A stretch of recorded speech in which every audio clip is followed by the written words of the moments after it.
Talvez você tenha alguma certa dificuldade com o inglês, porque apenas 5% da população no Brasil fala fluentemente esse idioma, mas quando você vai para o exterior, muita gente acha que você não precisa desse nível grande para você conseguir viver tranquilamente sem nenhuma dificuldade. E é exatamente isso que a gente vai ver no vídeo de hoje. Algumas coisas que você pode sofrer e na verdade eu acho que você vai adorar esse vídeo porque é uma treta que aconteceu no grupo de Facebook. As pessoas entram para se informar mais um pouco, mas aconteceu uma treta aí que eu quero mostrar pra vocês, que além de engraçado, eu acho que vocês vão adorar. Quem não gosta de uma treta, vocês vão se informar e saber mais questões sobre saúde, sobre inglês e a questão de viver no Canadá. Então assiste esse vídeo aí. Fala aí galera, começa mais um vídeo do Léo do Canadá. Sou eu? Ai meu Deus.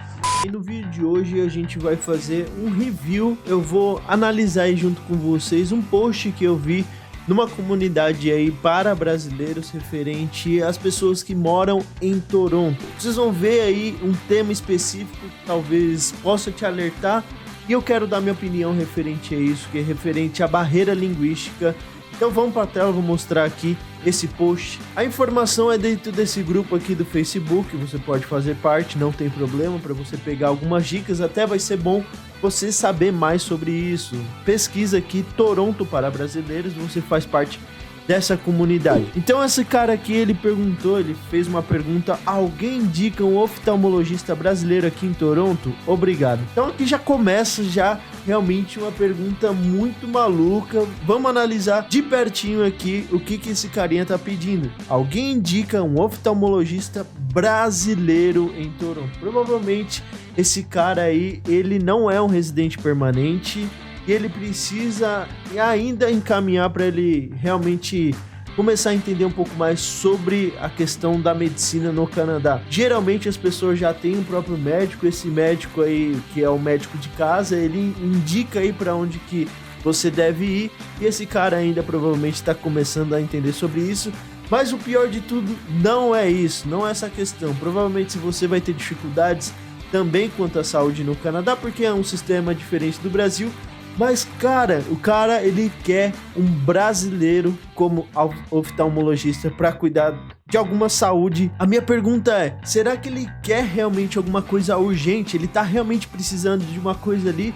Ele quer fazer um tipo de cirurgia? Eu não tenho essa informação, mas é uma pergunta realmente muito capciosa, muito intrigante aqui pra gente ver. Só que o melhor de tudo isso são os comentários, que as pessoas realmente deveriam indicar alguém para ele, mas é aí que vem as respostas a essa pergunta desse cara. A primeira resposta sobre isso, o cara veio: desculpa a pergunta, nem estou em Toronto para ajudar, mas por que o oftalmologista tem que ser brasileiro? A única ideia que posso ter para ajudar é tentar falar com o seguro da sua viagem para indicar caso esteja passeio para residência. Eu não sei como funciona muito bem. Então, aqui nesse post que esse cara falou, tem algumas coisas pra gente ver. Ele já meio que esculachou realmente. Putz, pra que você quer um oftalmologista brasileiro? Não pode ser um chinês, um africano, um canadense? Por que tem que ser realmente um brasileiro? A resposta é óbvia. Ele tem problemas na barreira linguística. Ele não consegue falar com a pessoa, não consegue falar com um médico. Ele provavelmente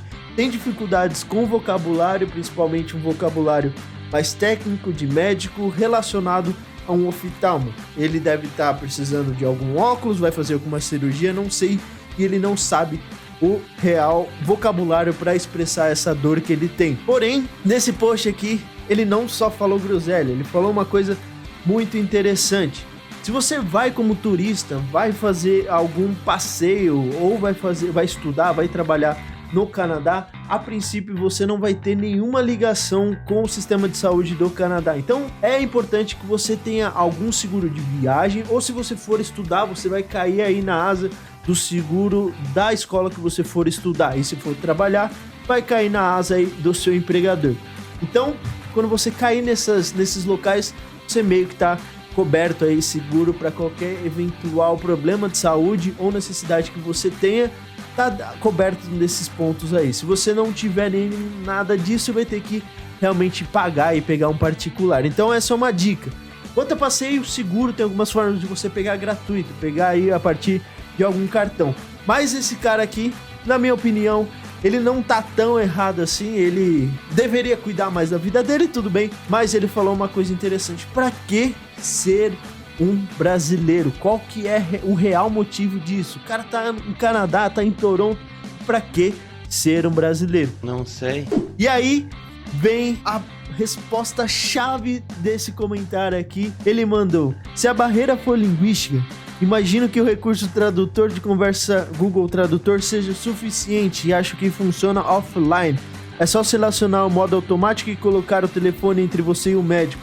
Ele detecta o idioma e traduz assim que terminarem a frase. Esse cara aqui é muito maluco, ele já chegou esculachando, nem conhece o cara e já falou esse monte de loucura aqui, botar um celular para você conversar entre as pessoas. Eu não sei quão bem isso funciona, mas provavelmente não pega muito bem, principalmente se você já usar alguma conversão aí pro software mesmo entender a sua língua, o seu idioma, você falando, realmente vai ter algum defeito nisso, provavelmente você vai falar alguma coisa com um sotaque que talvez o cara não vai entender e vice-versa. E outra coisa é que talvez o Google Tradutor às vezes já dá algum erro mesmo se você escreve, você digita lá, putz, como é que eu falo gato pulando da parede? Ele vai colocar alguma tradução lá, talvez não seja a real. Esse é algum ponto, mas esse cara aqui foi muito louco e botou pro cara botar um tradutor no meio dela, só que aí o pessoal ficou maluco e mandou uma mensagem pra ele. Resumindo, gastou tempo à toa conversando tudo isso, porque nem indicou um oftalmo, nem ajudou o cara a achar porque o Google Translator para assuntos médicos é de longe a pior ferramenta disponível, porque o Google traduz ao pé da letra e não traz interpretações precisas. Aí essa mulher só quis botar fogo lá no parquinho. Fogo no parquinho. Porque ela falou algumas coisas interessantes, outras nem tanto, porque aqui que entra o ponto-chave da onde que eu queria chegar e discutir. A barreira linguística realmente é um problema para você. Você vai procurar alguns empregos que talvez não vai solicitar realmente um alto nível de idioma, então tranquilamente você, com inglês básico, aquele inglês que você consegue se virar, ou até menos do que isso, inglês básico realmente você consegue encontrar algum emprego. Beleza, não vai ser um bom emprego. À medida que você vai aprendendo o seu idioma, vai melhorando o seu nível do seu emprego, você vai tender a ganhar mais. Só que ela falou um assunto que, na minha opinião, realmente não faz sentido. Ela falou sobre o ponto de que assuntos médicos, de longe, a ferramenta não funciona muito bem. Pelo contrário, na minha opinião, e pelo que eu já conheço sobre isso, funciona totalmente o oposto do que ela falou. Termos técnicos. Você vai fazer alguma coisa teórica, engenharia, contabilidade, coisas realmente referente à medicina, principalmente, não vai fugir muito e vai ser muito mais fácil você realmente conversar nesses assuntos, porque não vai ter principalmente aquelas coisas que a gente fala que são os coloquiais, collocations em inglês. Ou seja, você falar que, por exemplo, você é um filé,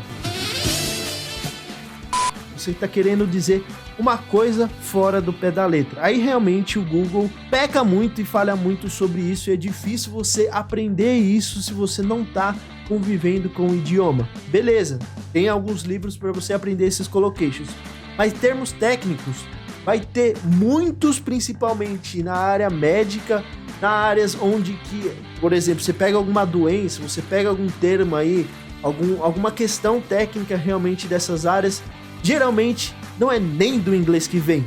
Tem, por exemplo, do grego, sei lá de onde que vem esse coisa, mas a forma que você fala é muito similar do que você fala em português. Talvez na hora que você for escrever vai ser muito complexo, mas realmente você precisa saber que para falar você não teria tanta dificuldade. Isso você enxerga mais ou menos quando você analisa alguns idiomas. Por exemplo, se você pegar o português por francês, vai ser muito fácil você falar esse idioma, porque os dois têm a mesma base, a base do latim aí, as duas têm similaridades. Para escrever, a estrutura, algumas palavras mudam, mas a base em si, ela é muito similar. Por isso que talvez você ache que é muito difícil o inglês, mas na verdade você só não conhece a base anglo-saxônica aí do inglês, que ela funciona um pouco diferente. Então, ela precisa saber que termos técnicos geralmente está linkado aí a um outro nível de idioma que vai funcionar para qualquer um. Todos vão ter mais ou menos a mesma